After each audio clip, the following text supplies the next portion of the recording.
Hi. In this video I'll revisit the weapons list again and go through their skill trees, since I didn't do that before. Those haven't really changed much.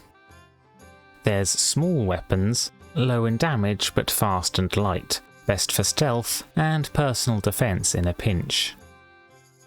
Large weapons are the heavy hitters, the battlefield weapons, that, due to their relatively poor defensive capabilities, are typically wielded by heavily armoured infantry, and maybe some highly mobile skirmisher units as well. Medium weapons are the most versatile of the three, used by warrior and civilian alike, and often paired with a shield. All of these start off the same, with the usual damage improvement perks. And immediately we're taking a detour to talk about weapon traits. Weapon traits distinguish weapon types from each other within the same size class, and more variety would be nice, but we also don't want to clog up the perk tree with a dozen highly specific perks. So instead we can group multiple related weapons together under each perk type.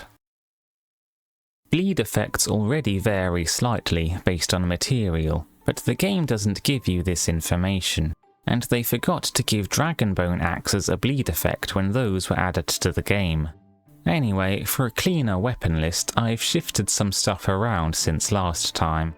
Some weapon designs can be grouped up into one and just represented in the game by different materials to reduce clutter.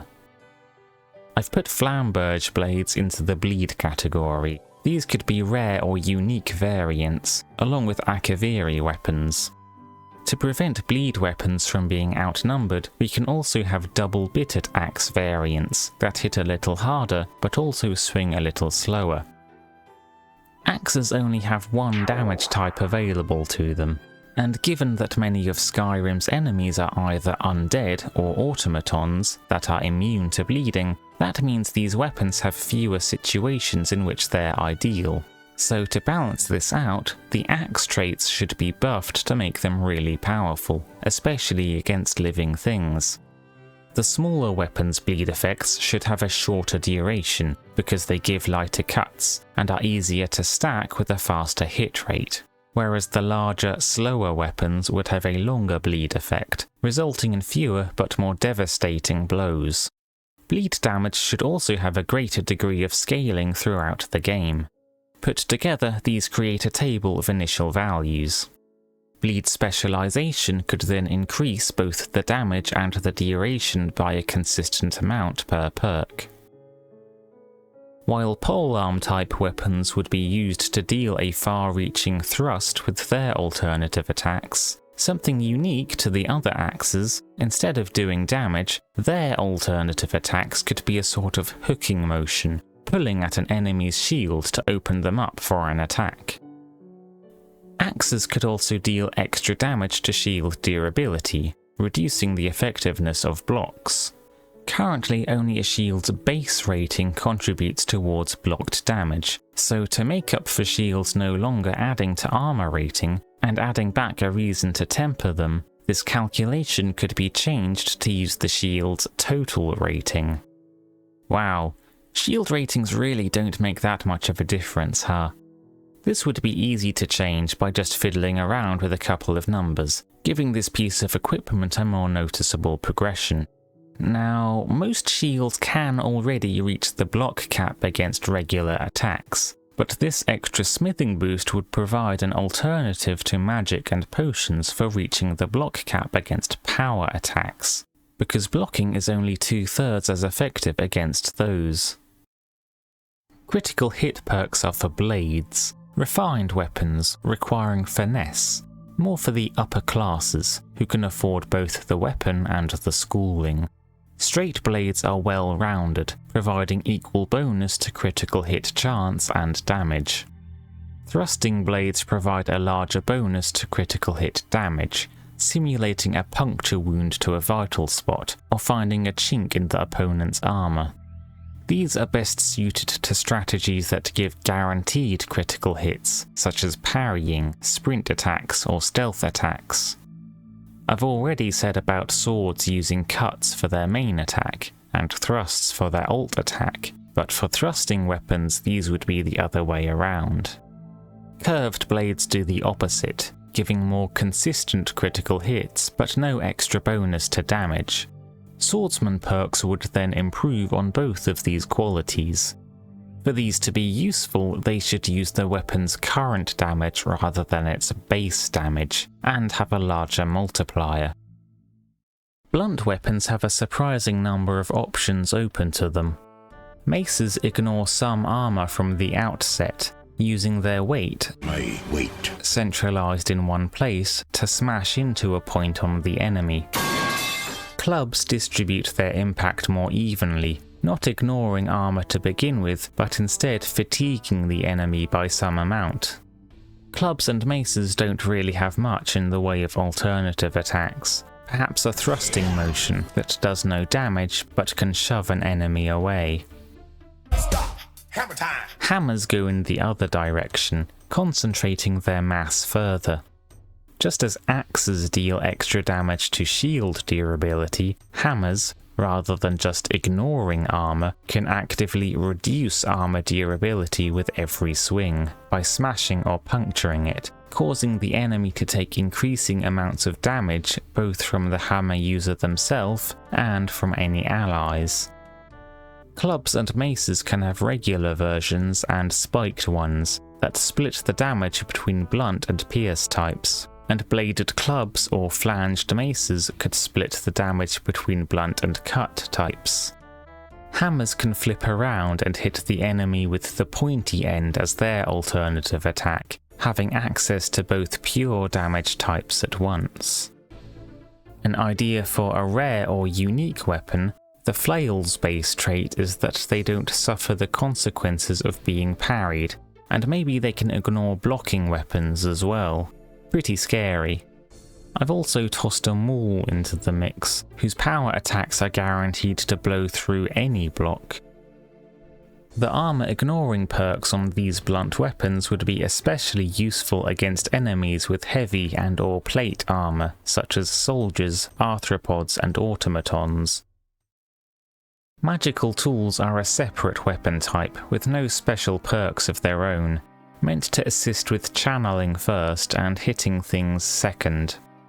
In addition to the staff's innate spell not being subject to its usual requirements and magicka cost, these could also counteract the effect of wearing armor on the efficiency of regular spellcasting. Long staves, with only one of them being equipable at a time, could, as compensation, hit harder and cast their spells as though they were being dual cast for extra output. Wands, on the other hand, being very small and lightweight, would make for very weak weapons, if you can even call them that, and their innate spells would not have skill or attribute scaling, just making the most basic version of the spell available to the magically unskilled. But as a bonus, they and other small weapons would get a little something extra, which I'll save for a later video on stealth. Staves could also have spiked variants and maybe even bladed variants, giving partial pierce or cut damage instead of just blunt. With the trait perks out of the way, onto the rest of them. Small and medium weapons now have one of the dual-wielding perks each. Small weapons focusing on speed, and medium ones focusing on damage. If a character wants to truly master the dual-wielding style, they'll need some experience with weapons of both sizes. Next, with power attack stamina cost having been moved to the athletics tree, the stronger standing power attack perks move down to fill its place, branching off into directional power attacks. These also give a chance to decapitate enemies, which I think is more for visual flair than function. Decapitations don't act like random one-shot kills like in Fallout 4. It's just a different animation that sometimes plays out when you kill a person. It does also mean that people killed this way can't be reanimated, by the enemy or by you, despite the fact that headless zombies were a thing in the previous game, and an independent brain shouldn't really be needed for the magical reanimation of corpses. Instead, the de-limbing of corpses would make them unusable, and put control in the player's hands instead of leaving it to random chance.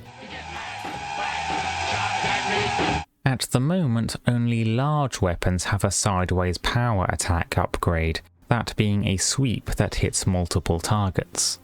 We could also give the other two sized weapons their own sideways power attacks, and giving them different functions would help to distinguish them.